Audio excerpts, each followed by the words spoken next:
It's like every day that passes by, I feel some type of way, a different type of way when we talk about D'Angelo Russell and the Lakers, what they need to be doing. Like, what do y'all feel, honestly, at this point today about D'Angelo Russell? I look back, man, in lineups last year where we had D'Angelo Russell and Cam Reddish sharing the court together last season at the point guard and the shooting guard positions, respectfully, through, I believe, like over 630 possessions. The Lakers were a plus 7.7 point differential on the year.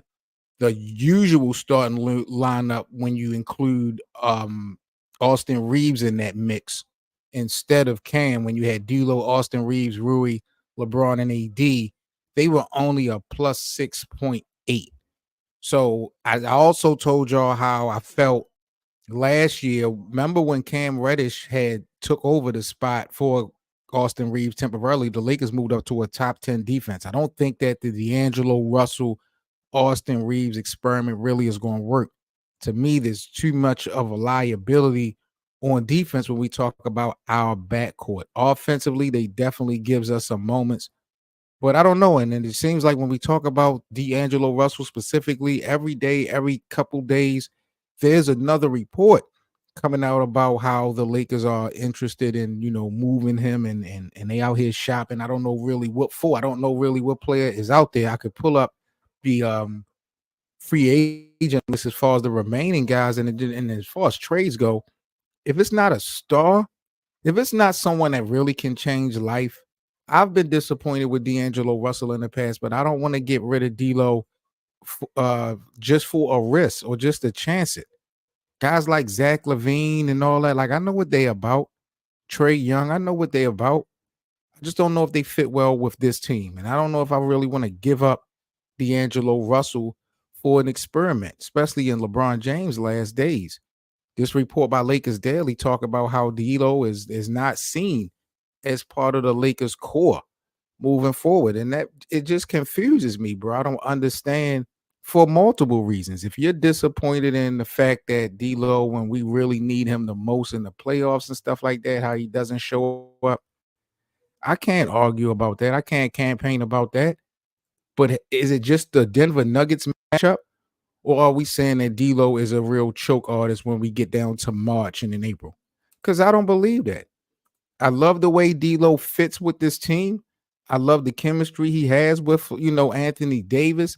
I love how he doesn't necessarily need LeBron on the court to be productive. I've seen some of his best play when LeBron is coming off of the or not on the court at the time. So, as far as D'Lo being an asset or a liability to the Lakers organization, we could definitely get improvement, but we could get improvement on all positions. This team ain't really stacked like that. And I feel like D'Lo once again may get the short end of the stick being a part of this Lakers organization. Last year, his name was in trade rumors, and he really stepped it up in the second half of the year. I think he played a pivotal role in the Lakers run in the second half of the year last season. But once we got down to the playoffs, he had that horrific game 3. I think he went scoreless in game 3 versus the Denver Nuggets. So it has been bad for D'Lo when the Lakers needed him. But through an 82 game stretch, I don't know if there's anybody out there available that's better than him. And I say that respectfully. And when I say better, maybe I'll say more of a fit. The Lakers only played 22 possessions last year with Cam Reddish at the power forward spot. The results were pretty interesting due to limited sample size, but Dinwiddie was a part of both lineups next to D'Lo and Austin Reeves. Imagine that would be in Gabe Vincent, just nasty, nasty work. I don't know, man. I want to stick with D'Angelo Russell. Really, I'm not trying to put it out there like he's untouchable, but I think he's more he can definitely help this team. I'm starting him. I'm bringing Austin Reeves probably off the bench. I'm bringing Rui Hachimura off the bench. I'm definitely going to try to shake some things up. But as far as him not being the core of this future of the team, especially right now, why not?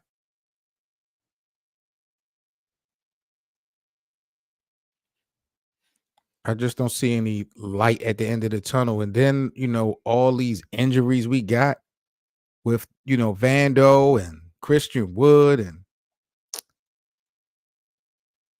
it's just not that great of a look. It's not. So I guess it really boils down to it. Like, what's the biggest beef with Austin with D'Angelo Russell? Do we feel like he a choke artist? Yeah, is his trade value really that much? I don't know.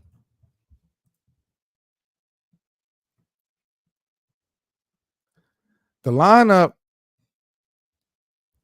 is going to be a lineup that I believe is going to be a very shaky one. We don't have a nice roster as it is on paper. Even if everyone was available, we still don't even have a designated or certified center. We're still forcing Anthony Davis to play um, a position that's not his true position, a position that he's accepted but never embraced. Anthony Davis have never embraced playing the five, and nor should he. I would really love the Lakers to really fight to get a solidified big man so LeBron James and Anthony Davis can play their true positions. We've been really singing that song to the choir for the longest time. So keeping it real, Seth, I wouldn't be surprised just to be on the safe side if the Lakers run it right back with the same starting five: D'Lo, Austin Reeves, and that shit is not going to work defensively. They're going to bring Rui more than likely starting because who else we got to start unless we're going to throw Dalton Connect to the Wolves. And I definitely project Dalton Connect to get a lot of opportunities early on in the season. But, he's a little bit of a defensive liability. He's going to have to adjust to the speed of the game. A lot of people are expecting Dalton Connect to kind of take that spot over that Torrin Prince had. I think he's going to need some time to get that done. Then you got to consider people like Bronny James. Like, I know people really don't expect to see Bronny James that much, but when you look at this roster, how depleted it is, some of these young guys who we really didn't have any expectations for, they might need to actually do something sooner than later. They may have to do something sooner than later, and I'm not sure what JJ Redick and this staff is going to do with the pieces that they got. Keep in mind, LeBron, Anthony Davis, and Rui. They all were just over in Paris playing in the Olympics. So we don't know honestly how gassed these guys are going to be. If these guys will be playing in training camp. We got preseason is 23 days away from the preseason. I think the Lakers kick things off versus Kevin Durant and the Phoenix Suns. But D'Lo, I, I would hate to see the Lakers rush things for whatever reason and get rid of D'Angelo Russell and don't really get anything back in return. You know, um, I wouldn't be upset with the Lakers if they just went down with the ship. And even if we lost, just stick with it. So yeah, preseason, we got the Lakers at Phoenix on the 17th. That's going to be on TNT. LeBron versus Kevin Durant. I don't know if they will actually play that night. But that is the first thing. Now, this right here, this was crazy to me that I read, and I wish I would have watched this interview. I'm gonna see if I could actually look at this. I want to know what y'all think Lakers land about what DeMar DeRozan had to say about the Lakers because they're honestly everybody be complaining about Rob Pelinka not doing anything over the summer, how the offseason has been really weak for the Lakers, right? And I totally agree. But when you look in hindsight at all the guys that were available, who out there really could change life for our Los Angeles Lakers? Like, Klay Thompson was available. I don't believe Klay Thompson, he may have been an improvement for this team, but I don't think that he would have automatically changed life. I think it would have been some other things that would have needed to be done. DeMar DeRozan, he opted to go to Sacramento, which kind of surprised me because I thought he would have went for the Lakers if he had the choice to. This was a trade. I don't believe this was a free agent move. This was a trade opportunity, if I'm not mistaken. Or did he go on free agency? I think DeMar I want to say DeMar was traded from Chicago, but he might have been a free agent. I'm not sure because I think he did have options as far as destinations. I don't know if I got to go back and look, but he had made it known that the Lakers organization didn't. He felt like they didn't show him interest in wanting him, or as much as LeBron and AD showed. And I'm just like, wait a minute, wait a minute. Is this another piece of evidence that I've been talking about, how Rob Pelinka has been pretty much sabotaging this whole thing? I could understand if the Lakers couldn't afford DeMar DeRozan, but DeMar is giving us the impression from this interview that he felt like he wasn't even wanted. Like the Lakers, they knew what they wanted to do. They made their choice, so they were going to try to lowball DeMar DeRozan in order to try to save some money and then add on some more pieces. Like they didn't give him or offer him the respect I think he deserved. And that kind of blew my mind because I'm like, wait a minute, man. Wait, there wasn't a lot of guys out there in the first place for the Lakers to pick up. If this was an affordable move, why wouldn't Rob Pelinka pull a trigger on DeMar DeRozan? Especially coming off the year that he had in Chicago. Great fit, veteran, a shooter, a scorer. Um, it kind of bugged me out. The only thing that I could think of is that the Lakers, their offer to him was a low one. I think it must have been about the money. I think DeMar DeRozan, in addition to playing on a team that's competitive, I think he wanted to be paid respectfully because he made a comment that he just wanted to win and went on an elite level. And I'm like, yo, why it seem like dudes are disrespecting the Lakers like that? Why when they talk about the Lakers, like the Lakers can't win, like we're not competitive? And I looked at DeMar DeRozan a little bit funny, but then hearing this, he telling me it wasn't even about him. It wasn't about the stars neither. LeBron and AD, they showed interest. They wanted him. He said the Lakers as an organization didn't really show that they were interested in him. And I'm like, yo, what is Rob Pelinka and them? What are they doing? What are they really waiting for? Because DeMar DeRozan, to me, he's the most skilled addition that the Lakers could have gotten this year. Valanciunas, as far as the big man, that might would have been the best fit for the Lakers as far as the guys that have been available. But DeMar DeRozan would have been a better addition to me than a Klay Thompson. I just don't know exactly what he was asking for, and maybe that's the reason why the Lakers didn't ultimately pull the trigger because the Lakers don't have any money. We're not going to sit up there and act like the Lakers, even though they are a store franchise, they are definitely struggling financially. Um, we'll talk about that a little bit later, but just the simple fact that D'Lo saying that it was the organization that made him feel like he really wasn't wanted. I have to point the finger at Rob Pelinka without knowing the reasons. I have to point the finger. DeJounte Murray, that's another guy who's a good player. Now, I'm going to keep it real with you, Seth. I never really was sold that DeJounte Murray would be a good piece for this Lakers team. Something is definitely better than nothing. In hindsight, when you look at what we do have, he would have been a good addition, maybe. But for who?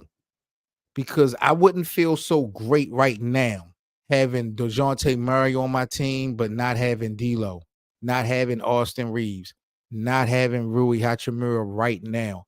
I don't feel like DeJounte Murray, even though he's a good player, I don't feel like he's that much of an asset to the team that we could lose some other guys and still be okay. I don't think he's that good of a player.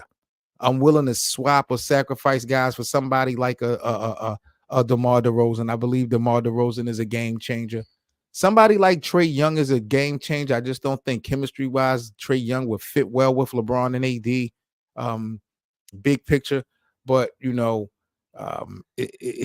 was kind of bogus to me just to hear about the Lakers not really wanting or making DeMar DeRozan feel like they were interested in him. What the hell are the Lakers really looking for, and what are we waiting for? Seems to be the $1 million question.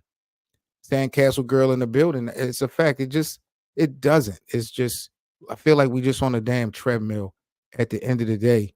Got the big homie Dino in the building. Dino said Rob Pelinka best for the classic line at the end of the Boys in the Hood. Rob either don't want to know, don't show, or just don't care what's going on with the Lakers. And that's a fact, bro. I couldn't have said it more better. And then we all know that, Rob Pelinka, he's comfortable in his position. Nepotism flies all through the Lakers organization. We know part of the reason why Rob Pelinka goes from an agent to a general manager is because of nepotism, his relationship with Kobe, the relationship with the Buss family. So as long as the Lakers stay relevant on the business end, Rob Pelinka ain't going nowhere. That's the bad part about it. It seems like the basketball decisions, Jeannie Buss is gonna give him such a pass, such amount of leeway, and it sounds kind of funny and weird. I know a lot of Laker fans don't want to hear it, but shit, guys like LeBron James and Anthony Davis ultimately are the scapegoats. I know that sounds kind of crazy, but if the Lakers are really going to be competitive, like a chance to come represent the Western Conference, we're asking guys like LeBron and AD to do some heroic shit without any help. Rob Pelinka, the one that signed all these guys to all these little opt-in deals, and none of these niggas are available to be playing this upcoming season. So, that it just kind of trips me out. And then when DeMar DeRozan comes out and say that it was the Lakers, the organization, not LeBron, not AD, it was the Lakers organization that made him feel like they didn't have that much interest in him bringing him on. That just got me shaking my head at the boy Rob Pelinka and Jeannie Buss too. She doesn't get a pass neither. She don't get a pass neither. Seth says either Rob has a plan or he's sabotaging. I mean, there's no in between. It's got to be one or the other. But I'm not trying to put myself in the position of Rob Pelinka. I'm not trying to make it seem like I know what's best for the Lakers more than Rob. But if we're talking about a plan, what type of plan is there out there? Is there a plan to bring Kevin Durant, Kawhi Leonard, or Steph Curry into a Lakers uniform? I doubt it. If that's not the plan, then honestly, realistically, bro, I'd rather just keep what we got and just fight. Unless we feel like dudes don't have the heart. Like I'm gonna keep it real. I told y'all I'm not sold on Vando no more. I am hoping that he gets better, but with all his injuries and Gabe Vince and all these other niggas, I ain't jacking none of these niggas that have not been available for us when we needed it the most. Satro in the building. Salute to you, my G. You already know how we coming. But yeah, man, it's gonna be a roller coaster ride for the Los Angeles Lakers. We are 23 days away from preseason. I'm not comfortable with our roster. I'm not comfortable with our starting projected lineup. There's just no excitement. And now we got all these guys that's not even going to be on the court. Forget how productive they're going to be. We're not even going to see dudes in uniform. Shit is sad, Lakerland. It's really sad. Exactly. Braun is 40 years old, and we can't have it both ways. We do know that LeBron's 40-year-old is different from the average 40-year-old. So we know that LeBron is a freak of nature, but father time is father time. Wear and tear is wear and tear. LeBron got so many minutes on those legs. Why at this point in year 22, should the Lakers have to rely on LeBron James to get it done? I think honestly, and I hate to say this, it sounds so disrespectful. In order for the Lakers to win, LeBron James has to be the third best player on the team. I don't. There's no other way for me to wing it. LeBron has to be the third best player on the team, I believe, in order for them to be competitive in the West. And I don't see how that could happen. It can't happen with the roster. There's no one on our team right now that will be able to step up to be better than LeBron, especially this upcoming season. We can't afford an all-star or a superstar, as far as just bringing one in. So we're going to have to sacrifice. We're going to have to trade. What do we have as far as value?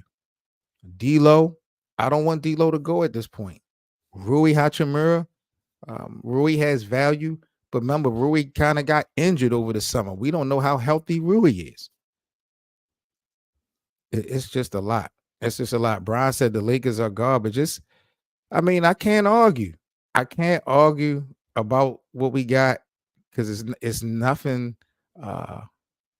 It's nothing to be real excited about. Now I'm gonna keep it real with you, Brian. I'm not gonna let you play this game because you got these sixes with Joel Embiid and Paul George and Tyrese Maxey. Y'all looking good like this is 2K. But how many times are we gonna give Joel Embiid a pass? Don't talk about my Lakers when your Philadelphia 76ers can't even get to the conference finals.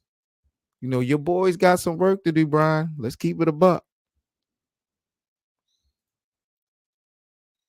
Sandcastle said, can't believe none of these niggas had surgery and something. Thank you. Thank you. Like, what's to all this surgery now? Everybody was so quiet. And if I believe that if these guys were not healthy, because remember, Vando and Christian Wood, both of those guys' names were in conversations about being available when the Lakers played the Denver Nuggets last year in the first round. Y'all remember when the Lakers played Denver last year in the first round? How they talked about how Vando could possibly be back by game 3. We thought maybe Christian Wood was supposed to be coming back for game 3 or game 4. We ain't seen neither one of them dudes. Christian Wood, he all on the internet talking about he coming back with a vengeance and, he opted in and all this other stuff. And he had surgery. Said nothing about him being injured. And the same thing with the other dude. Like, there's no transparency. I feel like the Lakers just be lying to us, keeping secrets. Shit is bogus. I'm not sold on Trae Young, Seth, being with the Lakers. I respect Trae Young's game. I believe Trae Young is definitely a star. I just don't. Like putting Trae Young and LeBron James and Anthony Davis together as a 3-man unit, I don't see success at the end of the day. They'll be okay. I just don't like it. I really don't. Something about that trio doesn't do it for me. It really don't. Vando and Wood are definitely tweaking. And then we got this unproven coaching staff. Who knows what JJ Redick, what he's going to be able to bring to the table. It's going to be an interesting one. But I'm about to get up out of here, y'all. Just wanted to come through and chop it up with y'all, get y'all thoughts about, this whole thing with the Lakers saying D'Angelo Russell. Well, I'm not going to put it on the Lakers, but that report came out that D'Lo is no longer going to be a part of that core for Los Angeles. It really doesn't make any sense to me at this point. I don't want to sit here and toot D'Angelo Russell's horn, but I just don't feel like there's anything out there, honestly, better at this point for the Lakers to not consider, riding it out with D'Angelo Russell. Like I said, last year throughout the regular season, D'Angelo Russell played exceptionally well, especially when his name was in trade conversations. But, when the playoffs came, it was just a different conversation and all that. But y'all stay safe, man. Make sure y'all smash that like button for me as we get this video out to the community. I'm Seven Mitchell with the Lakerland staff. Shout out to the other members, Hank and BA. We're going to be coming at you guys with a full podcast show. We did, unfortunately, get to miss last week's episode, but we'll get back to it ASAP, man. Y'all stay safe, everybody, and I'll catch you on the next video.